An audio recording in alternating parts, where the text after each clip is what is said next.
Je vous propose de faire intervenir notre premier intervenant, donc Stéphane Goris du cabinet conseil Amuplus. Stéphane, la parole est à vous pour nous parler, nous sensibiliser à l'éco-conception notamment. Oui, bonjour à tous les participants. Je tenais d'abord à remercier Team 2 pour l'invitation à co-animer ce webinaire et ravi d'être avec vous pour partager une expérience d'éco-conception. Alors, si oui. Alors moi, je suis expert en conseil et formation. Je suis surtout en développement de pratiques et d'outils innovants en éco-conception. Donc, je mets en application pas mal de choses que j'ai pu déjà appliquer et j'accompagne en fait soit les établissements de formation ou les PME, TPE dans leurs travaux d'éco-conception. Alors, concernant ce que je voulais partager avec vous aujourd'hui, donc si on peut passer, voilà. Alors, ce que je souhaiterais partager avec vous, c'est ce travail d'éco-conception que j'ai pu faire sur un cas pratique de composants en polymère d'une table de tennis de table. Alors, comme vous pouvez le voir, cette table, elle a plusieurs technologies, plusieurs composants, hein. Donc, c'est une table d'abord qui est pliable et qui est transportable. Donc, ça fait partie des conditions d'usage de cette table.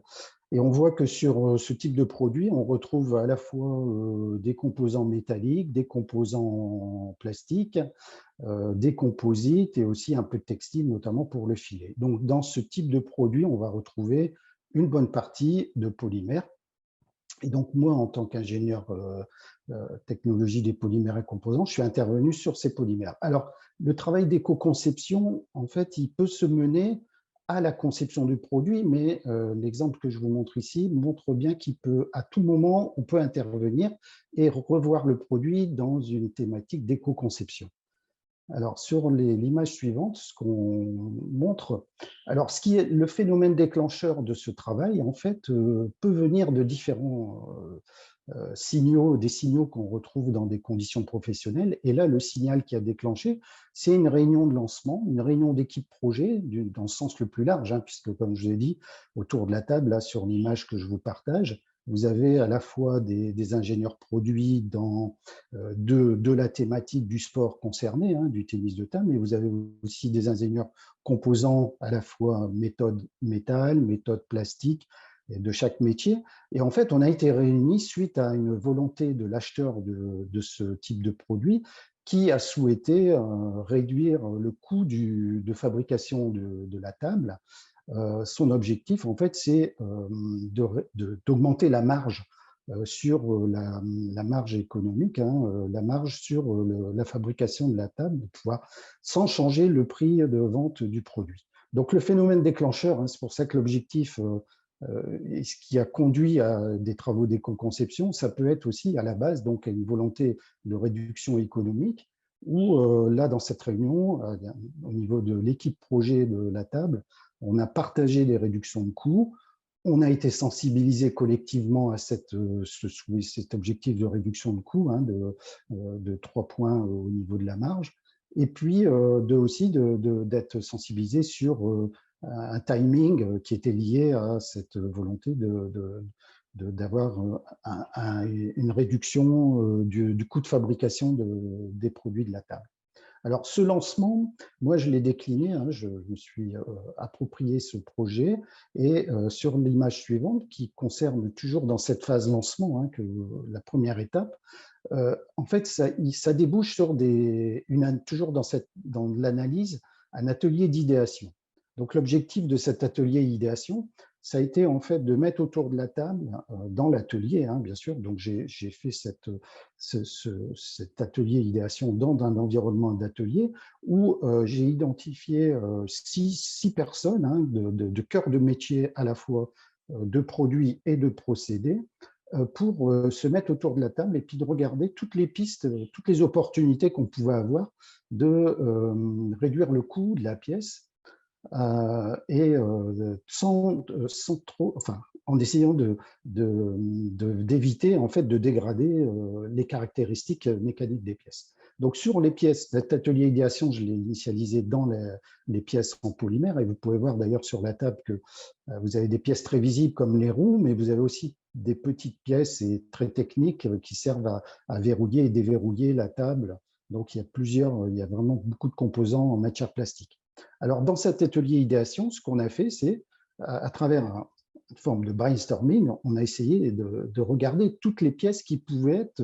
On avait un retour d'expérience d'usage qui montrait qu'on avait une certaine confiance sur la résistance de certaines pièces. Donc, on a listé, vous voyez là en illustration, une image du paperboard qui nous a servi de trame de travail, où on a identifié, chacun est allé de ses idées pour dire on peut réduire, on peut améliorer, on peut optimiser la pièce. Et donc, l'idée, c'est quand même d'identifier, d'essayer d'extraire. Là, on a plein d'idées au départ.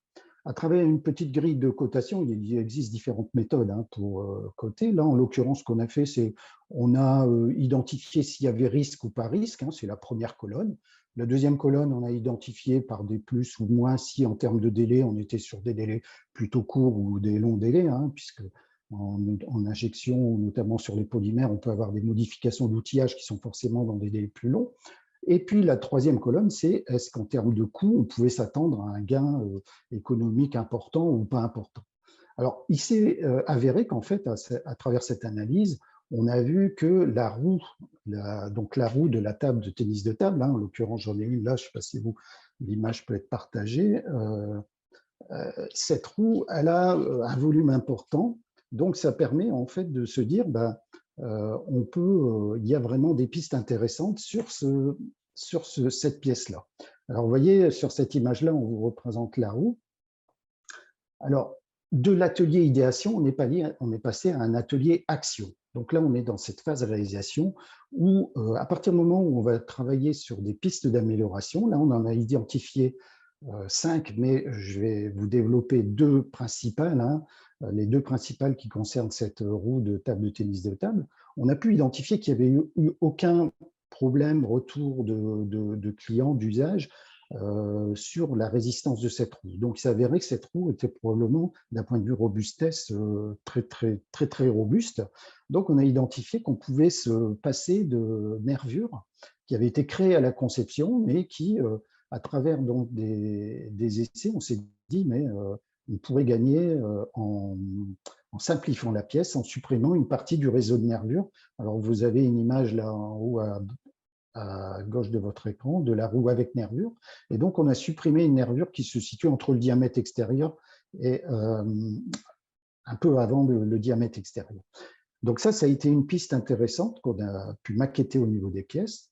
Et sur la droite, vous avez aussi l'autre piste qu'on a développée, c'est de se dire, on est sur un polymère du polypropylène, qui est homopolymère. Non, la copolymère plutôt. On était sur un polypropylène copolymère dont la société qui injectait les pièces avait plusieurs produits dans ses fabrications à base de PP copolymère. Et vous avez là à droite 3 en-têtes de fiches techniques avec des fournisseurs de matières pétrosourcées différentes. Et donc forcément, dans ces différentes productions, il y avait en rebut de production assez bien de pièces dont il ne pouvait plus avoir d'utilité, mis à part. Donc, ce qu'on a travaillé avec ce transformateur, c'est sur le fait de recycler ces rebuts de fabrication, de post-fabrication, pour broyer les références de polymère, copolymère, polypro, pour en créer un produit broyé. Alors, bien sûr, avec toute la rigueur qu'il faut au niveau de la qualité d'un broyé, en vue aussi de se dire que les tables de tennis de table en fin de vie ou en fin d'usage, on avait des facilités à récupérer les roues et pouvoir après, dans un plus long processus, se dire mais on pourrait récupérer des roues de table de tennis de table pour pouvoir les recycler. Donc là, on a travaillé en fait sur la base de pièces modifiées. Alors, ce qu'il faut bien voir aussi arriver à ce stade-là, c'est qu'on va être en face, à partir du moment où on va utiliser, on va éco-concevoir le produit, on va agir en fait sur les performances techniques, puisqu'on supprime une partie de la rigidité de la pièce, et puis on va aussi agir sur l'esthétique. À partir du moment où on utilise du rebroyé, forcément, on est sur une matière qui a déjà eu une vie de transformation. On aura peut-être des modifications, donc là, en l'occurrence de forme, mais aussi d'aspect. Et puis, avoir aussi l'intérêt économique de ces produits-là. Donc, tout ça, on a là encore une image au centre du paperboard qui nous a permis, en termes d'animation de groupe, de voir aussi à quelle échéance, en fonction des modifications qu'on devait faire.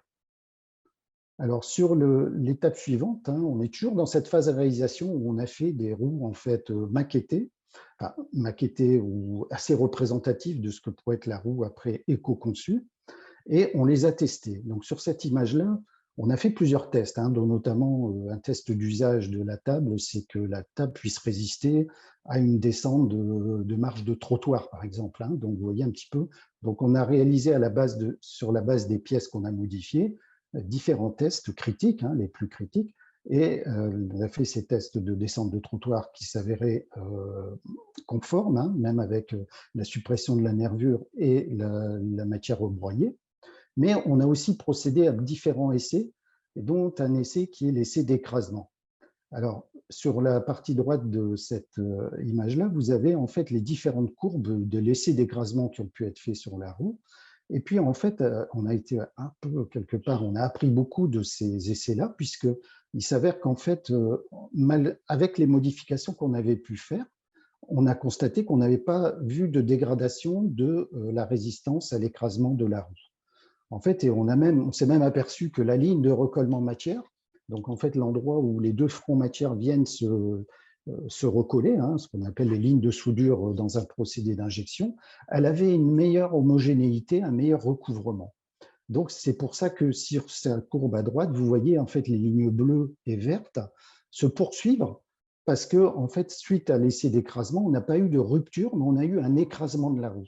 Donc, vous voyez, on a bien pu constater qu'en fait, une matière recyclée, bien sûr avec rigueur sur le produit recyclé, on pouvait avoir en fait des caractéristiques, non pas des différents comportements. La roue ne se comportait pas de la même façon, notamment là, au lieu de se casser, en fait, elle se pliait sans se casser.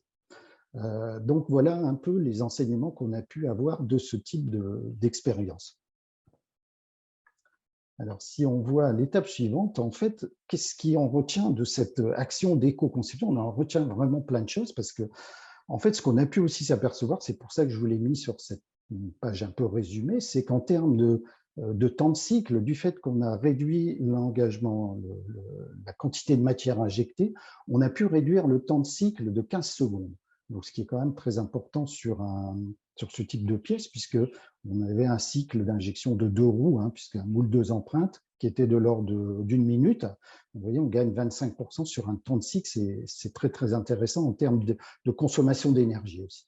Alors, côté matière, on a gagné en fait sur le fait qu'au lieu d'utiliser une matière à 100% pétro-sourcée, on est passé dans une matière 100% recyclée. Et quand on peut, le 100% est plutôt favorable parce que du coup, on s'affranchit des réglages de paramètres de dosage, etc., qui sont jamais faciles à régler en production. À partir du moment où on valide un produit à 100%, bah, on a vraiment une marge de manœuvre plus intéressante. Et puis, ben, point important, hein, on a réduit de 20% le poids de la roue. Alors, quand on regarde bien l'ensemble des réductions d'impact, hein, à la base, puisque la demande venait de l'acheteur, hein, de réduire le coût, on a vu que dans ces actions uniquement sur la roue, les 4 roues de la table de tennis de table, économiquement, on avait, en faisant les différents gains qu'on avait, on avait une réduction de 25%, réduction économique de 25%, donc ce qui équivalait à une roue par table, quoi. Donc, c'était intéressant de travailler sur ce produit-là. Et gros intérêt aussi, c'est sur l'impact environnemental, puisque lorsqu'on compare en fait les deux produits, hein, avec une roue 100% pétro-sourcée, hein, donc ça veut dire qu'il passe par les étapes d'extraction du pétrole, de raffinage, de vapocraquage, de polymérisation. Vous voyez un peu toutes ces étapes qui sont uniquement, en fait, quand on compare avec une roue en matière 100% recyclée, on a à comparer avec des opérations uniquement de broyage et d'intégration dans l'autre processus qui reste le même. Donc, en faisant l'analyse l'analyse de calcul d'ACV, en fait, uniquement sur cette roue-là, on voit qu'on a gagné 63% sur une analyse de type le score unique sur uniquement les matières, la valeur du score d'une matière polypro et une matière recyclée en polypro. Alors, ce qui est à retenir en fait sur ce type de démarche, hein, quand on cherche à intégrer de la matière, du polymère recyclé, les enseignements que j'ai pu en tirer, et généralement il est très intéressant de remarquer après ça, c'est il y a vraiment à démarrer, essayer de démarrer modestement. C'est-à-dire qu'il va falloir faire des choix. À partir du moment où on met en question la matière première, on met en question beaucoup de choses au niveau du produit. Donc c'est intéressant parce que en fait, il y a à la fois les critères caractéristiques techniques, il y a effectivement les critères de prix. Hein. On peut parfois avoir du recyclé qui va être plus cher que la matière la matière pétrosourcée de base, hein, achetée chez un chimiste, ou une matière biosourcée. Hein. On peut avoir aussi des coûts plus élevés. Et le troisième critère, c'est l'aspect, le design. Quand je dis design, c'est est-ce que la géométrie, quand on supprime des formes, et est-ce que la couleur, est-ce que l'esthétique sera conservée. Donc, il faut faire attention au départ, il faut démarrer modestement et en visant qu'il y a peut-être un des trois où il va falloir trouver des compromis. Mais si vous avez des compromis à trouver et que vous n'avez pas beaucoup de marge de manœuvre sur les trois, là, ça va être compliqué. Donc, le conseil, c'est plutôt de démarrer modestement, ne pas obligatoirement viser des pièces très techniques ou des pièces à forte exigence esthétique. Là, forcément, ça va être beaucoup plus compliqué de trouver des compromis. Alors, vraiment, dans la démarche, que ce soit un produit qui soit déjà en série, il y a vraiment à acquérir une expérience en limitant l'investissement et les risques. Donc, ce qui a vraiment, dans l'exemple que je vous partage là, ce qui a vraiment été intéressant, ça a été de l'aspect mobiliser et motiver une équipe en interne. Donc, on est vraiment dans l'économie circulaire, là, on voit vraiment ce que veut dire multi-acteurs. C'est-à-dire que quand on démarche, on entreprend du recyclage de matière, il va falloir faire intervenir, il va falloir discuter, il va falloir voir le fournisseur, à la fois de la matière, le fournisseur qui fabrique les pièces, l'usager.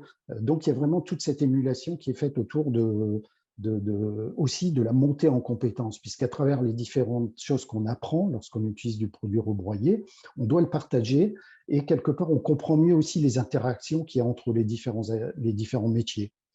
On construit aussi de nouvelles relations. Hein, on travaille avec le fournisseur, on discute avec, on voit les limites, les risques et la confiance qu'on peut avoir sur certaines choses. Hein. Donc, il n'y a pas que des risques, il y a aussi des choses.